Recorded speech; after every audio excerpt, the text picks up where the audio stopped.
नमस्कार। आज हम कोशिका यानी कि सेल के बारे में पढ़ने वाले हैं। बहुत ही इंपॉर्टेंट टॉपिक है। बिल्कुल एक शॉर्ट फॉर्म में 20-25 मिनट की वीडियो में आपको सब कुछ समझ में आ जाएगा। तो चलिए हम शुरू करते हैं। कोशिका, बात करें कोशिका क्या होती है। जैसे हमारा घर होता है वो क्या होता है, छोटी छोटी ईंटों से मिलकर बना होता है। आप अपना मकान देखिए, वो छोटी छोटी ईंटों से ऐसे ऐसे बना होता है। उसी तरीके से हमारा जो शरीर है, ये हमारी जो बॉडी है, ये छोटी छोटी कोशिकाओं से मिलकर बनी हुई है। ठीक है, आप लोग रिलेट कर पा रहे होंगे। हमारा घर, हमारा मकान छोटी छोटी ईंटों से मिलकर बना है। उसी तरीके से जो हमारा शरीर है, हमारा ये जिस्म है, हमारी बॉडी है, ये छोटी छोटी कोशिकाओं से मिलकर बना है। तो हमारे शरीर की सबसे छोटी इकाई का नाम क्या है? कोशिका। सबसे छोटा अंग नहीं, हमारे शरीर की सबसे छोटी इकाई का क्या नाम है? कोशिका। वैसे तो इसको इंग्लिश में सेल कहते हैं, लेकिन बायोलॉजी की भाषा में कोशिका को साइटो कहा जाता है। साइको नहीं, साइको पागल को कहते हैं। इसे क्या कहा जाता है? साइटो कहा जाता है। और कोशिका के अध्ययन को क्या कहा जाता है? साइटोलॉजी। कोशिका के अध्ययन को क्या कहा जाता है? साइटोलॉजी कहा जाता है। और बात करें कोशिका को सबसे पहले किसने ढूंढा था, सबसे पहले कोशिका की खोज किसने की थी, सबसे पहले कोशिका को किसने देखा था, तो सबसे पहले कोशिका को रॉबर्ट हुक ने देखा था। हाँ, मरी हुई कोशिका को देखा था, लेकिन सबसे पहले कोशिका को देखा तो था, चाहे मरी हो चाहे जिंदा हो, देखा था। ठीक है, तो सबसे पहले कोशिका की खोज किसने की थी? रॉबर्ट हुक ने 1665 में की थी।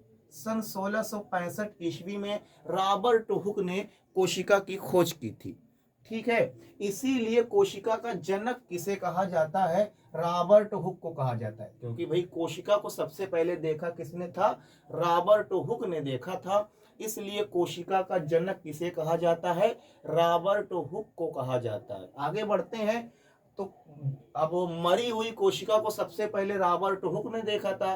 तो सवाल ये भी पैदा होता है कि जीवित कोशिका को सबसे पहले किसने देखा था? जिंदा कोशिका को, लिविंग सेल को सबसे पहले किसने देखा था? तो लिविंग सेल को, जीवित कोशिका को सबसे पहले एंटोनी वान लियुवेन हॉक ने देखा था। किसने देखा था? एंटोनी वान लियुवेन हॉक ने सबसे पहले जीवित कोशिका को देखा था। और मरी हुई कोशिका को सबसे पहले रॉबर्ट हुक ने देखा था। आगे बात करें कोशिका सिद्धांत किसने दिया था, उसके बाद आए श्लाइडेन और श्वान नाम के दो वैज्ञानिक आए।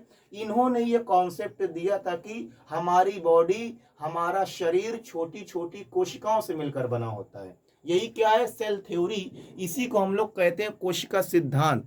तो कोशिका सिद्धांत के अकॉर्डिंग कि हमारा शरीर, हमारा जिस्म, हमारी बॉडी छोटी छोटी कोशिकाओं से मिलकर बना होता है। ये बात किसने कही थी? श्लाइडेन और श्वान ने कही थी। हमारा शरीर, ये जो है हमारी बॉडी, ये छोटी छोटी कोशिकाओं से मिलकर बनी होती है। ये बात किसने कही थी? ये बात कही थी श्लाइडेन और श्वान नामक वैज्ञानिक ने। और इसी को हम लोग सेल थ्योरी या कोशिका सिद्धांत कहते हैं। अगर बात करें पूरे ऑल ओवर, पूरी दुनिया में, पूरे विश्व में, पूरे ब्रह्मांड में सबसे छोटी कोशिका का क्या नाम है? पूरे ब्रह्मांड में सबसे छोटी कोशिका का नाम है माइकोप्लाज्मा। पूरी दुनिया में ऑल ओवर अगर मिला के बात की जाए तो सबसे छोटी कोशिका का क्या नाम है? माइकोप्लाज्मा। और अगर हम ये कहें पूरी दुनिया में ऑल ओवर, पूरे विश्व में सबसे बड़ी कोशिका का क्या नाम है? शतुरमुर्ग का अंडा। ठीक है, सबसे छोटी कोशिका ऑल ओवर माइकोप्लाज्मा, और सबसे बड़ी कोशिका शतुरमुर्ग का अंडा, जो लगभग 2 kg का होता है। इसका वजन, इसका भार कितना होता है? 2 किलोग्राम तक देखा गया, जो शतुरमुर्ग का अंडा होता है। ठीक, अब बात करें, ये तो ऑल ओवर पूरे मिला के बात की गई, लेकिन ये जो हमारा शरीर है, ये जो हमारा जिस्म है, हमारी बॉडी है, हमारे शरीर में सबसे छोटी कोशिका क्या होती है? हमारे जिस्म में, हमारी बॉडी में, तो मानव में सबसे छोटी कोशिका शुक्राणु, जिसे हम लोग स्पर्म कहते हैं, ये आप लोग जानते होंगे। ठीक है, तो हमारे शरीर में, हमारे जिस्म में, मनुष्यों में सबसे छोटी कोशिका क्या होती है? शुक्राणु। और मनुष्यों में सबसे बड़ी कोशिका अंडाणु। ठीक है, जो महिलाओं में पाया जाता है। शुक्राणु पुरुषों में पाया जाता है और अंडाणु महिलाओं में पाई जाती है। ठीक है, और बात करें मानव में सबसे लंबी कोशिका, देखिए आप समझ पा रहे होंगे लंबी और बड़े में बहुत फर्क होता है। जैसे हम कहें कि हमारा घर बहुत बड़ा है, हमारा घर क्या है, बहुत बड़ा है, लेकिन एफिल टावर बहुत ऊंचा है, बहुत लंबा है। तो लंबा और बड़े में फर्क होता है, लंबा और बड़े में फर्क होता है, आप समझ पा रहे होंगे। ठीक है, अब अगर हम लंबे हैं तो हम अपने पिताजी से थोड़ी कहेंगे कि हम आपसे बड़े हैं, हाँ हम ये कहेंगे हम आपसे लंबे हैं। ठीक है, तो जैसे कुतुब मीनार बहुत लंबा है, लेकिन दिल्ली का लाल किला जो है वो बड़ा है। तो सबसे बड़ी कोशिका मानव में अंडाणु, और सबसे लंबी कोशिका न्यूरॉन, जो हमारे मस्तिष्क में, ब्रेन में, दिमाग में पाई जाती है, जो हमारे दिमाग में पाई जाती है, न्यूरॉन सेल। ठीक है, ये विभाजन रहित कोशिका होती है। न्यूरॉन सेल जो होती है ये विभाजन, विभाजन का मतलब डिवाइड, एक कोशिका से दो कोशिका, दो कोशिका से चार कोशिका बनना। ठीक है, तो ये जो न्यूरॉन की सेल होती है, हमारे मस्तिष्क में जो सेल पाई जाती है, जो कोशिका पाई जाती है, इसमें विभाजन नहीं होता। इसका मतलब ये हुआ कि अगर, इसीलिए तो कहा जाता है कि दिमाग में अगर चोट लग जाती है तो वो ठीक नहीं होती, क्योंकि अगर हमारे यहाँ चोट लगेगी तो यहाँ की, अब मान लीजिए कि यहाँ चोट लगी तो यहाँ की सेल मर गई, यहाँ की कोशिका मर गई, फिर क्या होगा, इसके बगल वाली सेल डिवाइड हो जाएगी, एक से दो सेल बना लेगी, दो से चार, चार से आठ, ऐसे बना के ये जो खाली स्थान बचा था जहाँ की कोशिका मर गई थी, वहां उस जगह को फिल कर देगी, क्योंकि उस कोशिका में विभाजन की प्रक्रिया पाई जाती है। लेकिन ये जो हमारे मस्तिष्क में सेल पाई जाती है, न्यूरॉन सेल, ये विभाजन रहित होती है, यानी कि इसमें विभाजन नहीं पाया जाता, इसमें विभाजन नहीं होता। यहाँ पे चोट लगेगी ठीक हो जाएगा, और अंदर हड्डी उड्डी टूट जाएगी तब भी ठीक हो जाएगा। लेकिन अगर न्यूरॉन सेल में चोट लग गई तो फिर कभी भी ठीक नहीं होगा, क्योंकि वहां की कोशिकाएं क्या होती हैं, विभाजन रहित होती हैं। और अगर विभाजन ना हो किसी कोशिका में, विभाजन का मतलब टूटना नहीं होता, बल्कि दो भागों में बंटना, पुनर्निर्माण करना। एक कोशिका विभाजित होगी तो दो कोशिका बनेगी, दो विभाजित होंगी चार, चार से आठ, आठ से 16, 16 से 32। इसी तरीके से जब हमें कहीं चोट लगती है तो वहां की चोट की जो क्षति पूर्ति होती है, वो अगर विभाजन ना हो तो क्षति पूर्ति ना हो। तो इसीलिए अगर मस्तिष्क में चोट लग जाती है वो ठीक क्यों नहीं होती, क्योंकि उसमें 90% जो पाई जाती है वो न्यूरॉन सेल पाई जाती है। क्या पाई जाती है, न्यूरॉन सेल पाई जाती है, और न्यूरॉन सेल में कोशिका का विभाजन नहीं होता। इसीलिए न्यूरॉन सेल मस्तिष्क में अगर चोट लग जाती है ठीक नहीं होता। अब बात करें सबसे तेज विभाजन किसमें होता है, तो सबसे तेज विभाजन लीवर में होता है, यकृत में होता है। यकृत जो हमारे यहाँ पाया जाता है, कहा जाता है कि अगर यकृत को आप काट दें तब भी वो अपने आप इतनी तेज विभाजित होता है, बहुत तेज, एक से दो, दो से चार, चार से आठ कोशिकाएं बनती हैं यकृत में, लीवर में। ठीक है, तो लीवर जो है वो जल्दी, कभी कभी आप लोगों ने, बहुत लोगों को सुना होगा लीवर बढ़ गया है, तो लीवर आमतौर पर लोगों का बढ़ जाता है, क्योंकि यहाँ की जो सेल होती है बहुत तेजी से विभाजन करती हैं। देखिए यही होता है कैंसर, अगर कोशिका विभाजन हमेशा शरीर में होता रहता है, कोशिका मरती है उसके स्थान पे दूसरी कोशिका बनती रहती है। तो अगर बात करें कि कैंसर क्या होता है, कहीं पर अगर कोशिका अनकंट्रोल्ड विभाजित होने लगे, डिवाइड होने लगे, ठीक है, जैसे ये क्या होगा, अगर अनकंट्रोल विभाजन होगा इसमें तो ये बड़ी हो जाएगी उंगली। ठीक है, कभी कभी आपने देखा होगा जिनके कैंसर वैंसर होता है यहाँ पे वो निकल आता है, तो क्या होता है, अनकंट्रोल विभाजन हो जाता है। ठीक है, तो कोशिका का जब अनकंट्रोल्ड विभाजन होने लगता है तो वही क्या हो जाता है, बन जाता है आपका कैंसर। तो कैंसर कुछ नहीं होता, जब ये विभाजन की क्रिया अनकंट्रोल्ड हो जाती है, इस पर कोई कंट्रोल आपका नहीं रह पाता, ठीक है, तो वो कैंसर का रूप ले लेती है। ठीक है, अब बात करें कोशिका के अंगों की, कोशिका के अंदर भी बहुत सारे अंग पाए जाते हैं, कोशिकांग। ठीक है, सेल ऑर्गेनेलीज जिसे कहते हैं। तो इसमें से भी बहुत महत्वपूर्ण इंपॉर्टेंट क्वेश्चन बनते हैं, तो वो भी आप लोग देखेंगे। तो इसमें कुछ जो महत्वपूर्ण अंग है उसके बारे में हम लोग समझने वाले हैं। तो इसमें जो बहुत ही महत्वपूर्ण अंग होता है माइटोकॉन्ड्रिया, माइटोकॉन्ड्रिया। ठीक है, तो माइटोकॉन्ड्रिया की खोज कोलिकर नामक वैज्ञानिक ने की थी। माइटोकॉन्ड्रिया की खोज कोलिकर नामक वैज्ञानिक ने की थी, जबकि इसका नाम किसने रखा था, सीबेंडा ने। जैसे अगर हम कहें भाई आपका जन्म तो आपके माता पिता ने दिया, लेकिन कभी कभी आपके रिश्तेदार आपके नाम रख देते हैं, नाम कोई दूसरा पंडित जी आके रख देते हैं, मौलाना साहब आके नाम रखते हैं ना। तो उसी तरीके से माइटोकॉन्ड्रिया की खोज किसने की थी, कोलिकर नामक वैज्ञानिक ने की थी। और जो इसका नाम रखा था वो सीबेंडा ने रखा था। माइटोकॉन्ड्रिया का जो नाम रखा था वो सी बेंडा नामक वैज्ञानिक ने रखा था। और फिर एक जनाब आए जिनका नाम था अल्टमान, एक साहब आए जिनका नाम क्या था, अल्टमान था। उन्होंने माइटोकॉन्ड्रिया को एक और नाम दे दिया, बायोप्लास्ट। क्या नाम दे दिया, बायोप्लास्ट। अगर हम कहें माइटोकॉन्ड्रिया की खोज किसने की, कोलिकर नामक वैज्ञानिक ने की। माइटोकॉन्ड्रिया का नाम किसने रखा, सी बेंडा नामक वैज्ञानिक ने रखा। और माइटोकॉन्ड्रिया को बायोप्लास्ट किसने कहा था, तो अल्टमान नामक वैज्ञानिक ने माइटोकॉन्ड्रिया को बायोप्लास्ट कहा था। ठीक है, अब बात करें ये माइटोकॉन्ड्रिया को क्या कहा जाता है, power house of the cell कहा जाता है, यानी कि ऊर्जा गिरा, जहां पर हमारे शरीर के लिए ऊर्जा बनती है, ऊर्जा का निर्माण होता है, वो कौन सी जगह है, वो माइटोकॉन्ड्रिया है। ठीक है, इसे पावर हाउस कहा जाता है, इसे ऊर्जा गिरे कहा जाता है, इसे शक्ति घर कहा जाता है।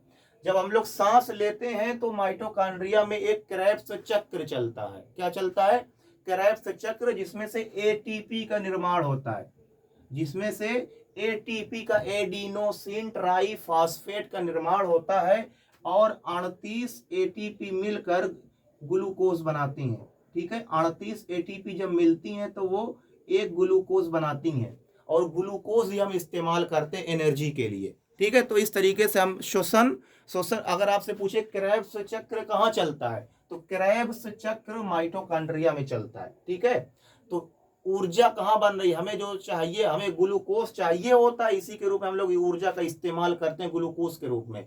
तो ग्लूकोज कहाँ बना, माइटोकॉन्ड्रिया में बना। ठीक है, क्रेब्स चक्र हुआ, क्रेब्स चक्र में बनती है एटीपी, और 38 एटीपी जब बन जाती है तो वो ग्लूकोज बना देती है।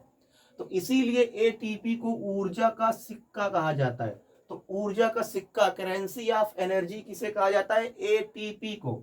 ऊर्जा का सिक्का किसे कहा जाता है, एटीपी को ऊर्जा का सिक्का कहा जाता है। जबकि माइटोकॉन्ड्रिया को पावर हाउस कहा जाता है, ऊर्जा गिरह कहा जाता है, और इसी को शक्ति घर कहा जाता है। इसी को क्या कहा जाता है, शक्ति घर कहा जाता है। ठीक है, अब अगला देखिए, गाल्जी काय, या इसी को गाल्जी बॉडी कहते हैं। तो इसकी खोज जो की थी वो की थी गाल्जी, कैमिलो गाल्जी नामक वैज्ञानिक ने। गाल्जी काय की खोज, गाल्जी बॉडी की खोज कैमिलो गाल्जी नामक वैज्ञानिक ने की थी। तो इसीलिए इसका नाम उनके नाम पे पड़ गया, गाल्जी काय, या इसी को गाल्जी बॉडी कहा जाता है। ठीक है, तो इसका काम क्या होता है, परिवहन। परिवहन, अब देखिए सामाजिक विज्ञान में आपका चैप्टर भी यही हम पढ़ा रहे हैं रोजाना शाम 5:30 बजे। ठीक है, परिवहन का मतलब ट्रांसपोर्ट। तो गाल्जी काय का काम क्या होता है, ट्रांसपोर्ट। अब पता चला कि जो है वो हमारी जबान हम बोल रहे हैं ना, तो इसको ऊर्जा की जरूरत है, एनर्जी की जरूरत है। ठीक है, तो एनर्जी कौन जबान को लाके देगा, हमारी जीभ को लाके देगा। तो यही, नहीं तो अगर ऊर्जा न पहुंचाए तो बोलते बोलते करने लगे, आवाज़ न निकले। अब हम हाथ हिला रहे हैं, हाथ को एनर्जी की जरूरत है। हाथ को अगर यहाँ की सबकी कोशिकाओं को एनर्जी की जरूरत है ना, तो एनर्जी कौन पहुंचाएगा, गाल्जी काय, परिवहन करेगा, ये ट्रांसपोर्ट करेगा। नहीं तो ऐसे अटक जाएगा, अरे हाथों नहीं हिल रहा है। ठीक है, बोलते आंख ऐसे हो जाएगी। ठीक है, तो ये परिवहन का काम कौन करता है, गाल्जी बॉडी करती है, गाल्जी काय करता है। ठीक है, इसीलिए इसको क्या कहा जाता है, ट्रैफिक पुलिस। कोशिका का ट्रैफिक पुलिस किसे कहा जाता है, कोशिका का ट्रैफिक पुलिस गाल्जी काय को कहा जाता है। ठीक है, अब अगला देखिए, रसधानी। रसधानी इसे वैक्यूल्स कहते हैं। रसधानी, इसका काम होता है पानी एकत्रित करना। हमारे शरीर में 65% पानी होता है, लेकिन वो पानी कहाँ रहता है, पानी तो आमतौर पर देखा जाए तो 2-3 किलो पानी पाया जाता है, लेकिन जो पानी तमाम कोशिकाएं ना, यहाँ कोशिका, पूरा शरीर किससे मिलकर बना है, कोशिका से। और उस कोशिका के अंदर क्या पाई जाती है, रसधानी, वैक्यूल्स पाई जाती है। और इनका काम क्या होता है, पानी को इकट्ठा करना, एकत्रित करना। ठीक है, अब आगे देखिए, तारक काय, सेंट्रोसोम, इसकी खोज बोबरी नामक वैज्ञानिक ने की थी। किसने की थी, बोबरी नामक वैज्ञानिक ने तारक काय या सेंट्रोसोम की खोज की थी। इसका काम क्या है, कोशिका विभाजन या कोशिका का पुनर्निर्माण।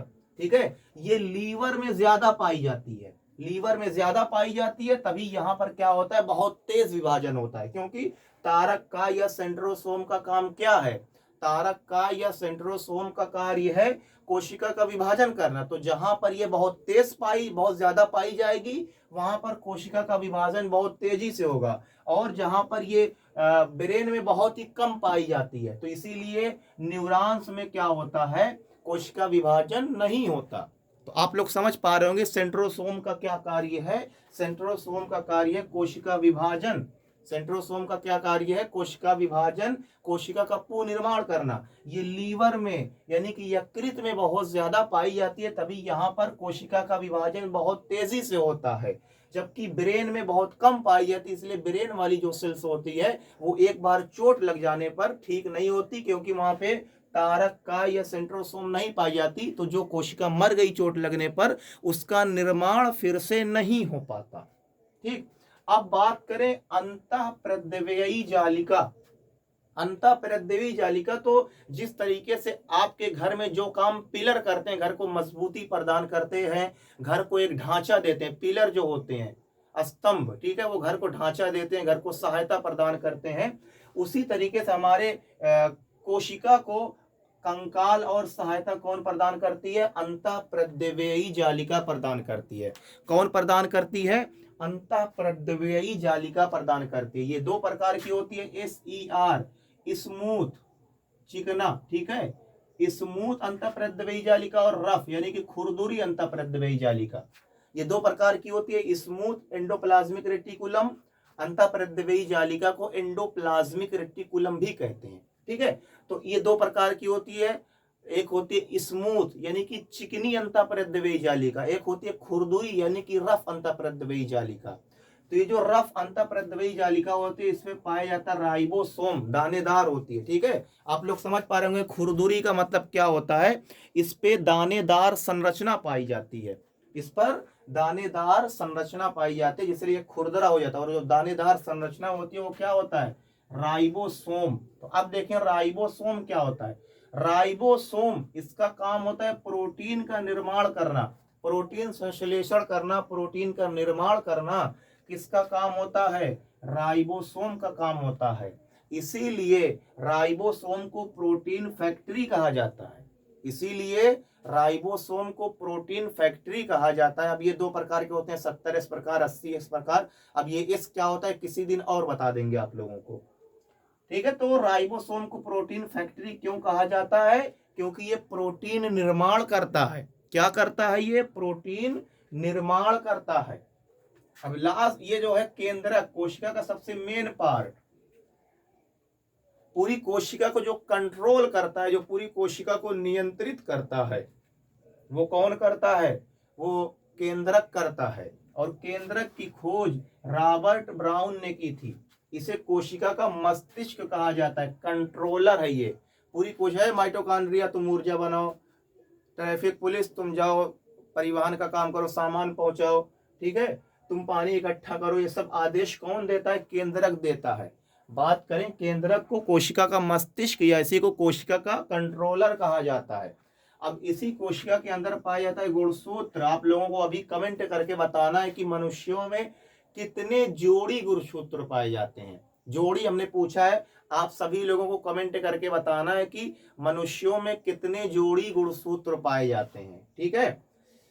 तो केंद्रक की खोज रॉबर्ट ब्राउन ने की थी। इसे कोशिका का मस्तिष्क कहा जाता है, ठीक है। और अगर आगे बढ़े हम तो गुणसूत्र कहाँ पाया जाता है, केंद्रक में। और गुणसूत्र में पाया जाता है डीएनए और RNA, deoxy ribo nucleic acid और RNA ribo nucleic acid 10% area में ये पाया जाता है, ठीक है। और 80% इसमें क्या पाई जाती है, प्रोटीन पाई जाती है। पूरा अलग से चैप्टर है जेनेटिक्स में, आप लोग पढ़ेंगे गुणसूत्र और डीएनए आरएनए के बारे में। तो आप लोगों को भूलना नहीं, कमेंट करके बताना है कि मनुष्यों में कितने जोड़ी गुणसूत्र पाया जाता है, ठीक है। तो अब लास्ट बचता है लाइसोसोम। इसकी खोज डी डूबे नामक वैज्ञानिक ने की थी।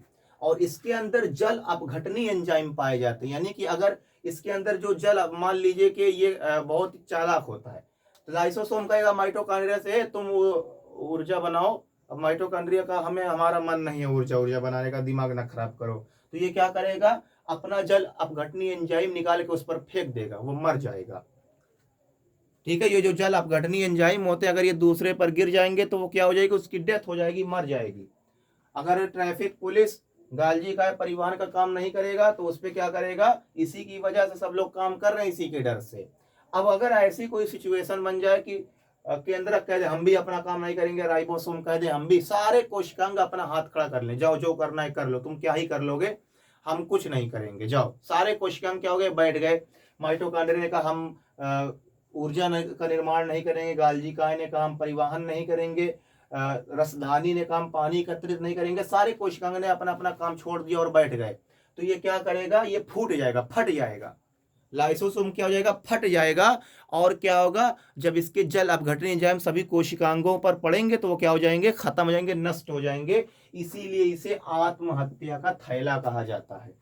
इसीलिए इसे आत्महत्या का थैला कहा जाता है। क्यों आत्महत्या का थैला कहा जाता है, क्योंकि इसके अंदर जल अपघटनीय एंजाइम पाए जाते हैं, और जब ये टूट जाएगा, फट जाएगा, तो सभी कोशिकांग मर जाएंगे। इसे एटम बम भी कहा जाता है कोशिका का, इसे कोशिका का एटम बम भी कहा जाता है। तो आज की क्लास आपको कैसी लगी, कमेंट बॉक्स में कमेंट जरूर कीजिएगा।